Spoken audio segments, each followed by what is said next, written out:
ஆக மேலே இப்போ நீங்கள் அறிவித்த நிதி ஒதுக்கீடு பார்த்தா வேளாண் பட்ஜெட்டுக்கு கிட்டத்தட்ட வேளாண்மை துறைக்கு 15 நீங்கள் எங்களுடைய ஆட்சியில் நிதி ஒதுக்கீடு செய்யப்பட்டது 15,230 கோடி. உங்களுடைய ஆட்சியில் உருவாக்கியது 14,955 கோடி. ஆக 275 கோடி இப்போது குறைவாக நிதி ஒதுக்கீடு செய்யப்பட்டிருக்கிறது இந்த துறைக்கு, வேளாண்மை துறைக்கு. நீங்கள் 23 கோடி. இதெல்லாம் ஏன் சொல்கிறேன்னா, இதெல்லாம் நீங்களாம் நீங்களாம் அதிகரிப்பீங்க என்ற ஆர்வத்திலே மக்கள் விவசாயிகள் இருந்தார்கள். ஆக இப்போ எங்களுடைய ஆட்சி காலத்தில் போட திட்டம் இது எல்லா திட்டத்தையும் நான் படிக்கல, கொஞ்சமாக தான் படிச்சிருக்கேன். ஆக இது இப்போ இந்த அளவுக்கு நிதியை உங்களுடைய குறைவாக வேளாண் பட்ஜெட்டுக்கு நிதி ஒதுக்கீடுகள் செய்யப்பட்டு என்பதை உங்களுடைய கவனத்திற்கும் முதலமைச்சருடைய கவனத்திற்கும் தெரிவித்துக் கொள்கிறேன். கடன் தள்ளுபடி அது முழுமையாக தள்ளுவீங்க என்று நம்பிக்கை கொண்டு இருக்கின்றோம். விவசாயிகள் நம்பியிருக்கின்றார்கள். ஆக அதில் காவாசி தான் தள்ளுறீங்க. 3/4 லட்சம் 1 லட்சமாக அறிவிப்பீங்க. 5 லட்சம் வரை இலவசம் தள்ளுபடி செய்ய முடியும் என்றீங்க, அது அறிவிக்கவில்லை. கடன் தள்ளுபடியை பொறுத்த வரைக்கும் நீங்கள் அது ஃபெயிலராக, அவங்களுடைய அறிவிப்பு ஃபெயிலர் என்று நான் சொல்லலாம். கடந்த ஆட்சியில் ஒரு நெல் நேரடி கொள்முதல் திறக்கணும்னா மாவட்ட தலைமையில் ஒரு குழு, மாவட்ட ஆட்சித்தலைவருடைய நேர்முக உதவியாளர் விவசாயம், கூட்டுறவு சங்கத்துடைய இணைப்பதிவாளர், வேளாண்மை இணை இயக்குனர், 2 விவசாய சங்க பிரதிநிதி, எங்கள் சிவில் சப்ளையினுடைய RM, SRM 7 பேர் கொண்ட குழு அமைக்கப்பட்டு மக்கள் பிரதிநிதிகள், விவசாயிகள் எங்கெங்கே நேரடி கொள்முதல் செய்ய வேண்டும், நான் பேசுகிறேன், அப்போ நீங்கள் பேச கொள்முதல் செய்ய நெல் கொள்முதல் அமைக்க வேண்டும் என்று கோரிக்கை வைக்கிறார்களோ, விவசாய குறைதீர்க்கும் கூட்டத்தில் கேட்குறாங்களோ, அங்கெங்கெல்லாம் நேரடி கொள்முதல் நிலையம் திறந்தோம். அது 2024-25 4000 இடங்களில் நேரடி கொள்முதல் நிலையம் திறந்தது திராவிட முன்னேற்ற கழக ஆட்சியில் தான். 1972 சிவில் சப்ளை ஆரம்பிக்கப்பட்ட காலத்திலிருந்து 4000 இடத்துல நேரடி கொள்முதல் திறக்கப்பட்டது. 2024-25 இப்போ அமைச்சர் சொன்னார், அரிசி இப்படி கருப்பு இருக்குது. திராவிட முன்னேற்ற கழக அரசு பொறுப்பேற்ற பின்பு இந்திய உணவு கழகம் என்ன சொல்லியிருந்தாங்கன்னா, ஒரு கண்டிஷன், எல்லா அரிசி ஆலைகளிலும் கடற்சாற்றர் இயந்திரம் பொருத்தம்னு சொல்லி ஒரு நாம்ஸ் கொண்டாந்துருந்தாங்க. கடந்த காலத்தில் அது பொருத்தப்படவில்லை. திமுக ஆட்சி வந்ததை முதலமைச்சர் சொன்னார், அரிசி தரமான அரிசி மக்களுக்கு வழங்கணும்னு சொல்லி அண்ணன் ஸ்டாலின் அவர்கள். கடந்த காலத்தில் 376 மில்லுதான். ஆனால் நாங்கள் வந்தவரை 623 அரிசி ஆலைகளை உயர்த்தி எல்லா ஆலையிலும் கடற்சாற்றர் இயந்திரம் 30 லட்சம் ரூபா 50 லட்சம் ரூபா பெருமான அந்த இயந்திரங்களை பொருத்தி பழுப்பு கருப்பு இல்லாத அரிசி கடந்த மே மாதம் வரை மக்களுக்கு வழங்கினோம். எந்த தமிழ்நாட்டில் இருக்கின்ற 38,000 நியாய விலை கடையிலும் எங்கேயுமே அரிசி மக்கள் குறைவாக, அதாவது தரமான அரிசி இல்லை என்று எங்கேயுமே புகார் வரல. மக்கள் மகிழும் வண்ணம் தான் நாங்கள் அரிசியை வழங்கினோம் என்பதை மாண்பு பேரவைத் தலைவர் வாயிலாக நான் தெரிவிக்க விரும்புகிறேன். அதே மாதிரி அதாவது தவறு நடக்குன்னு சொன்னார். அதுக்கு முதலமைச்சர் என்ன சொன்னார் தெரியுமா? ஆட்சிக்கு வந்த உடனே 2021ஆம் ஆண்டு டிசம்பர் 31ஆம் தேதி தஞ்சையில் நடைபெற்ற அரசு விழாவில் என்ன சொன்னார் தெரியுங்களா? விவசாயம் இந்த நெல் இல்லை வாங்குற இடத்துல எந்த பிரச்சனையும் வரக்கூடாதுங்கிறதுக்காக அங்கே இருக்கின்ற வேலை பார்க்கின்ற தொழிலாளர் பெருமக்களுக்கு மூட்டைக்கு 3 ரூபா தான் கோழி கொடுத்துட்டு இருந்தாங்க. அதை 10 ரூபா உயர்த்தி கொடுத்தாரு. பட்டியலெழுத்தர் உதவுவர் காவலருக்கு சம்பள உயர்வை உயர்த்தி கொடுத்தார். தினப்படி 120 ரூபா பட்டியலத்திற்கு, அதே மாதிரி உதவருக்கு 120 ரூபா, காவலருக்கு 80 ரூபாய்ன்னு சொல்லி உயர்த்தி கொடுத்து ஆண்டுக்கு 83 ரூபாய் கூடுதல் செலவானாலும் பரவாயில்ல, அதை உயர்த்தி கொடுத்து எந்த தவறு வரக்கூடாது. அதே மாதிரி நம்ம தமிழ்நாடு நுகர்வோர் ஆணைப்பு காலத்தில் 6 அலைபேசி எண், கட்டணமில்லா அலைபேசி எண், யார் புகார் தெரிவித்தாலும் உடனே நடவடிக்கை எடுக்கணும்னு சொல்லி ஒவ்வொரு டிபிசிலையும் புகார் பெட்டி, அதே மாதிரி பிளக்ஸ் போர்டு வச்சு எந்த தவறு நடந்தாலும் உடனடியாக நீங்கள் அலைபேசியில் பேசினா உடனடியாக நடவடிக்கை எடுக்கப்படும் என்று அறிவித்து நல்லாட்சி நடத்தினோம். அதே மாதிரி மக்களுக்கு தரமான அரிசி வழங்கணும். கடந்த காலத்தில் அதாவது 64 லட்சம் மெட்ரிக் டன் நான் கொள்முதல் பண்ணணும்னு சொல்றார், தவறான தகவல். திமுக ஆட்சியில் தமிழ்நாடு நுகர்வோர் வாணிப கழகம் தோன்றிய காலத்திலிருந்து 2024-25 48 லட்சம் மெட்ரிக் டன் கொள்முதல் பண்ண சரித்திர சாதனை.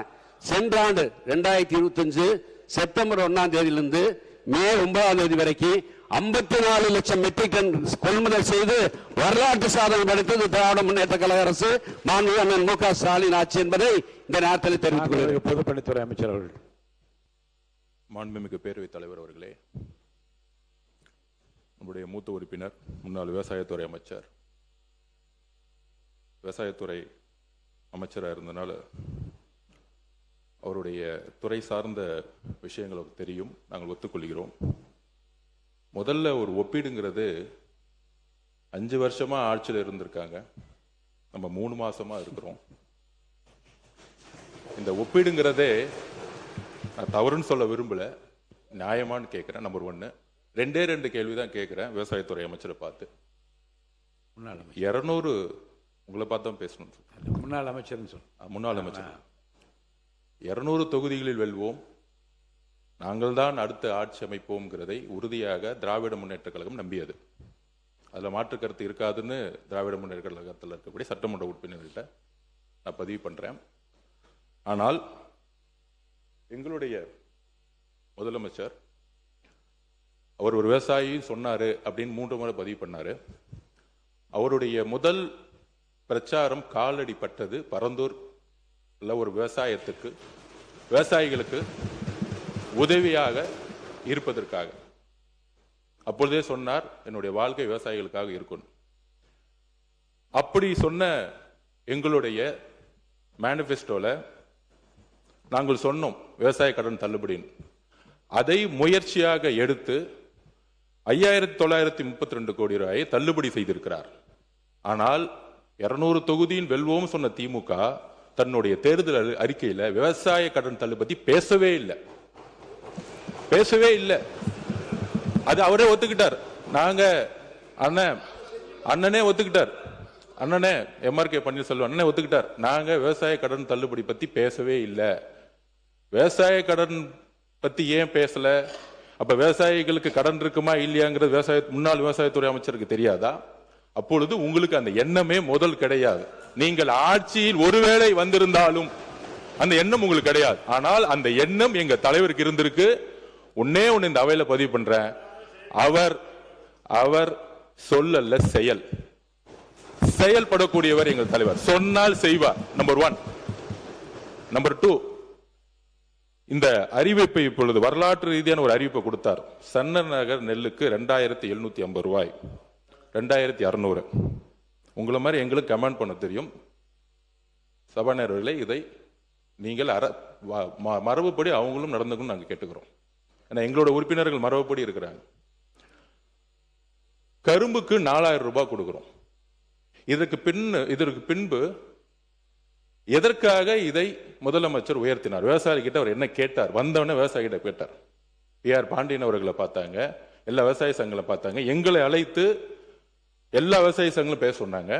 உடனடியாக ஏன் அந்த அறிவிப்பு கொடுத்தாருன்னா, நம்மளுடைய உணவுத்துறை முன்னாள் முறைத்துறை அமைச்சர் சொன்னார், நமக்கெல்லாம் ஒரு மனசாட்சின்னு ஒன்று இருக்கணும். இதுவரைக்கும் நம்ம இங்க இருக்கக்கூடிய இல்ல அவரோ ரேஷன் கடையில இருந்து அரிசி வாங்கி நம்ம வீட்டுல சாப்பிட்டு இருப்போமா? மக்களுடைய பிரச்சனை இது, உண்மையான மக்களுடைய பிரச்சனை. பெரும்பாலும் முதல்வருடைய கவனத்திற்கு வந்தது இலவசமாக கொடுக்கக்கூடிய அரிசி மக்கள் வீட்டுல சாப்பிட முடியாத அளவுக்கு தரம் குறைந்திருக்கு. அதற்கு உடனடியாக முதலமைச்சர் சொன்னார், உடனடியாக 2750 சன்னரக நெல்லுக்கு விலை ஏற்றுவோம்.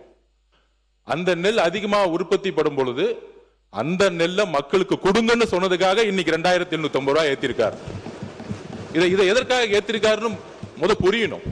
உணவுத்துறையில இப்ப இருக்க அரிசியோட நல்ல குவாலிட்டியான அரிசி கொடுக்கணும், சன்னரக அரிசி கொடுக்கிறதுக்காக இந்த ஸ்கீமை கொண்டு வந்திருக்கார். நம்பர் 1.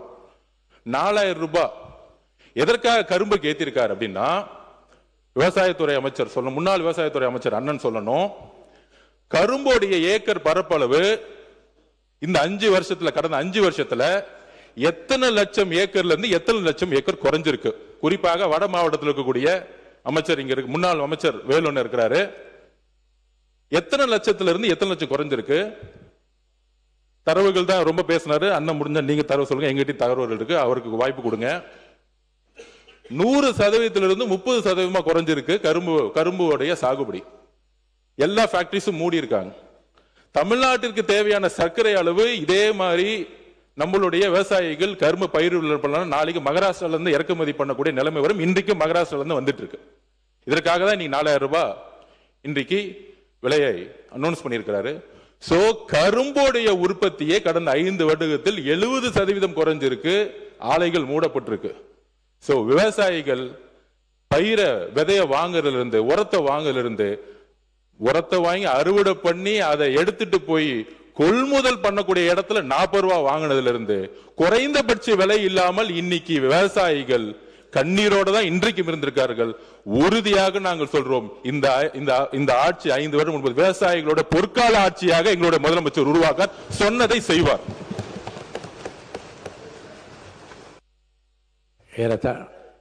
ஏறத்தாழ 1 மணி நேரமாக இந்த விவாதம் நடந்து கொண்டிருக்கிறது. நானும் ஒரு 2 மணித்துளிகள் இதை பற்றி சொல்லுவது பொருத்தம் என்று கருதுகிறேன். ஒரு சுவையான மனதில் நான் என்றும் நினைத்து கொண்டிருக்கிற ஒரு செய்தி. 1984ஆம் ஆண்டு பிப்ரவரி திங்கள் 12ஆம் நாள் புரட்சித் தலைவர் எம்ஜிஆர் அவர்களோடு காரில் பயணித்துக் கொண்டிருக்கிறேன். மேற்கு KK நகர் பக்கம் கார் போகிறது. ஒரு இடத்தில் கூட்டம் நிறைய நின்று கொண்டிருந்தார்கள். என்ன என்று கேட்டால், இதுவும் வில்லிவாக்கம் தொகுதியில் தான் வருகிறது, ரேஷன் கடை என்று நான் சொன்னேன். அப்போ காரை நிறுத்துங்கள் என்று சொன்னார். காரை நிறுத்திவிட்டு இறங்கி அந்த ரேஷன் கடைக்கு செல்கிறார். உடன் செல்கிறேன். அங்கே இருக்கிற ஸ்டூல் தான் இருந்தது. அவரே உட்கார்ந்து கொண்டார். அரிசியை கொண்டு வந்து காட்ட சொன்னார். கையில் வைத்து அரிசியை பார்த்தார். அப்புறம் என்னென்ன பொருள் இருக்குன்னா லைனில் நின்ற மக்களெல்லாம் பார்த்து, ஏன்னா ஒழுங்காக கொடுக்குறாரா, எடை சரியாக இருக்கிறதா என்று அப்படி நின்று பார்த்தவர் அந்த எடைக்கு பக்கம் பின்பக்கம் திரும்பி பார்த்தார். எதற்காக பார்த்தார் என்று உங்களுக்கெல்லாம் தெரியும். அப்புறம் அங்கேருந்து உள்ளே போனார். திரும்ப வந்தார். திரும்ப ஜனனிடம் வந்து கேட்டார், நேரத்துக்கு கடையை திறக்கிறார்களா என்று கேட்டார். அவங்க எல்லாம் வந்து கடைக்காரருக்கு பக்கமாக ஒழுங்காக திறக்கிறார்கள் என்று சொன்னார். சிரித்து கொண்டே காருக்கு வருகிற போது என் கையை பிடி சொன்னார், இது ஒழுங்காக இருக்கிற வரைக்கும் திரும்ப திரும்ப நாம் ஆட்சிக்கு வருவோம் என்று சொன்னார். அதனால தான் நீங்கள் எல்லாம் பேசுகிற போது என் நினைவுகள்லாம் பின்னோக்கி திரும்பி, அதுவும் குறிப்பாக உணவுத்துறை அமைச்சர் ரொம்ப தெளிவாக என்னென்ன மாற்றங்கள்லாம் நடந்து கொண்டிருக்கு என்று சொல்லுகிற போது, மத்திய தொகுப்பில் இருந்து தமிழ்நாட்டுக்கு அரிசி அப்போது குறைக்கப்பட்டது அவருடைய ஆட்சியில். உடனே வந்து கடற்கரையில் உண்ணாவிரதம் உட்கார்ந்தார். என்ன சொன்னார் என்றால், மத்திய தொகுப்பிலிருந்து அரிசி குறைக்கப்பட்டால் என்னுடைய ரேஷன் கடைக்கு அரிசி போக முடியாது. அப்போ ரேஷன் கடைக்கு அரிசி போகவில்லை என்றால் மக்கள் பாதிக்கப்படுவார். இன்னும் உண்ணாவிரதம் என்று உட்கார்ந்து விட்டார். அன்றைக்கு மத்திய விவசாயத்துறை அமைச்சராக இருந்த ராவ் பீரேந்திர சிங் அவர்கள் நேரில் வந்து, இனி அந்த தொகுப்பிலே குறைப்பு என்பது இருக்காது, தமிழ்நாட்டுக்கு உரிய பங்களிப்பு தரப்படும் என்று சொல்லி உண்ணாவிரத்தை முடித்து வைத்தாங்க. இதை எதற்கு சொல்கிறேன் என்றால், உணவு பங்கீட்டுத் துறையில் அவர்கள் மாண்பு உணவுத்துறை அமைச்சர் சொல்வது உன்னிப்பாக நான் பார்த்து கொண்டே இருந்தேன். ஒரு விஞ்ஞானபூர்வமான ஒரு மாற்றத்தை கொண்டு வர வேண்டும் என்ற ஆர்வத்தும், அதன் காரணமாக தான் நீங்கள் உங்கள் ஆட்சியில் என்னென்ன செய்தீர்கள் என்பதையெல்லாம் மக்களும் தெரிந்து கொள்ள வேண்டும். அதற்குரிய மாற்றங்களை எப்படியெல்லாம் கொண்டு வந்திருக்கின்றன என்பதை மக்களுக்கு தெரிவதன் மூலமாக ஒரு தரமான அரிசியை மட்டுமல்ல, ஒரு தரமான ஆட்சியை தருவதற்கு என்ன நடந்து கொண்டிருக்கிறது என்பதை மக்களுக்கு தெளிவுபடுத்த வேண்டும் என்பதற்காகத்தான் இதை அனுமதித்துக் கொண்டே இருக்கிறேன். 1 மணி நேரம் ஆகிவிட்டது. உறுப்பினர் அவர்கள் இன்னும் இதை பற்றியெல்லாம் பேசுவதற்கு மானிய கோரிக்கைகள்லாம் வருகிறது. நன்றி கூறி முடிக்கும்படி கேட்டுக்கொள்கிறேன்.